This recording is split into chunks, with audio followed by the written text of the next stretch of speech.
I've just been telling everybody this week, haven't I? Or no, did I tell you all last week? Last week I did. So yesterday was just the last time to tell somebody. Okay, that we're just going to start in. So today we're going to go over forearm and elbow. And I'm actually going to move the tabletop up as high as it'll go, because for these images you need from the shoulder to the hand in the same plane. So because we can, I'm going to raise the table up.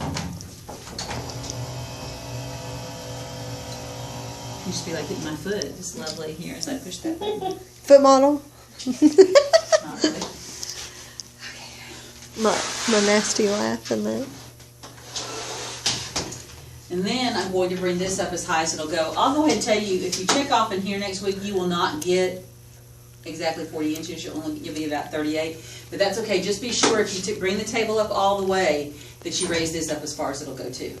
If you don't need it, like, you know, Katie's very tall, and so for someone taller, as high as you can get it is easier for them. If you don't need it all that way and you can leave it down a little bit, that's fine too. They just have to kind of scrunch down. And that's exactly what you'll have to do, whoever checks off out there next week, is you'll just have to kind of scrunch down. Back your chair away. Yeah, you just back your chair away and slide it down. So yeah, it's not a big deal, really. Okay, now I have shielded her, and I would ask her to remove any jewelry from, really the rings would be okay because we're at forearm to elbow, and then pull the sleeve up if we needed to pull the sleeve up. Okay. What's your right arm again, Mary? I just seem to have trouble with this side of my body. Okay, I'm going to start with the AP forearm. So, and just tell me if you know, if I'm blocking you, you can't see. So I'm going to ask my patient if she would just to bring her arm up and place palm up on the board.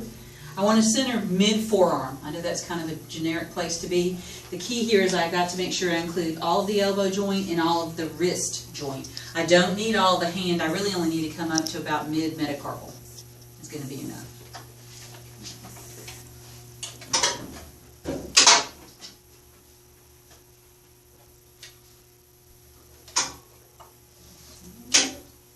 Bring this back towards you just here.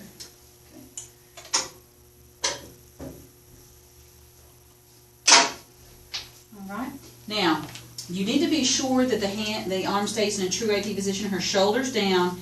I want the epicondyles here parallel to the image receptor. And I've got to make sure this doesn't turn. In a normal relaxed kind of position, the wrist is not in a true AP. It ends up having some obliquity to it. So we need to be sure it's turned over. If your patient can't hold that, then we can use a sandbag. And I'll put one out there too. If we use the sandbag, it doesn't go over the whole hand, and it's just a little corner of it to hold that thumb down so that you keep the entire arm in an AP projection, okay, in an AP position. Okay. Now her arm is relatively long, so I don't have a lot of collimation going on here. That's okay. If someone's arm is much shorter, then you would collimate. You wouldn't go the full length of that 17 inches. Okay. If I could come in a little bit. I don't want to go hog wild. And then I would place my marker to the far right. Now at this point, when we hang in the true anatomic position. So when I place the marker, I would want it to be so that I could read it in that position. So now at this point, it becomes upside down to my patient's perspective. Okay. If anybody wants to get up and look at that so that it's clear in their head, feel free to get up and look at that. Okay. I'm going to say that again. And that will be my AP forearm. Everybody good with that? All right. And just got a couple finger widths of light above. All right, let my patient relax. For the lateral, I want to, again, get the long axis. And it's going to be easier for my patient if I turn my cassette. And I'm going to ask her if she would to place her arm up to the side this way. Okay. Bring it forward a little bit. You okay like that? Yeah. All right, I want to make sure the shoulder stays down. I want to see 90 degrees the elbow. And then I've got to make sure that her wrist is in a good, true lateral position as well. So I'm going to do that little semi-supinating like you do for a lateral wrist. The same thing here.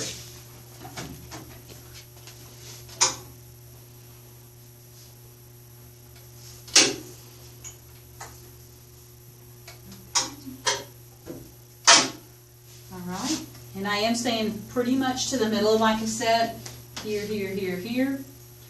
I've got light field extending. I'm up the humerus a little bit so that I know I have the entire elbow joint. I have the entire wrist joint, but I'm only about halfway up the metacarpals.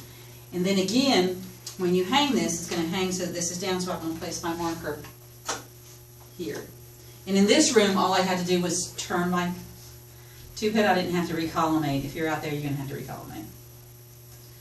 But in here, you don't have to. You can turn the tube head. Did you say you're before the metacarpals? Well, I'm about halfway up the metacarpals. Okay. But you want to make sure so that you've got all the wrists, so you go up into the metacarpals some, and then make sure you have light field extending beyond here. And you want to try to keep, this should be at 90 degrees, so the shoulder stays down and in a straight line here, not like way back this way or elevated. That's the biggest thing that happens is this happens. Yeah. You've got to get this shoulder down, because what that does now is this takes this out of lateral. Because you need those epicondyles to be superimposed and perpendicular. So in the AP, they're parallel. In the lateral, they're perpendicular and superimposed. And that's, well, I know we talk about it more with the elbow, but you still are going to see concentric arcs and stuff. Everybody okay with how this looks? We turn the light on so I can. Okay. And the marker placement can be anywhere along this edge. Wherever you're feeling it. I'm going to let her relax. Now when we get ready to do the elbow, doing the AP and the lateral elbow is the same thing as doing an AP and lateral forearm. Okay? The only difference is,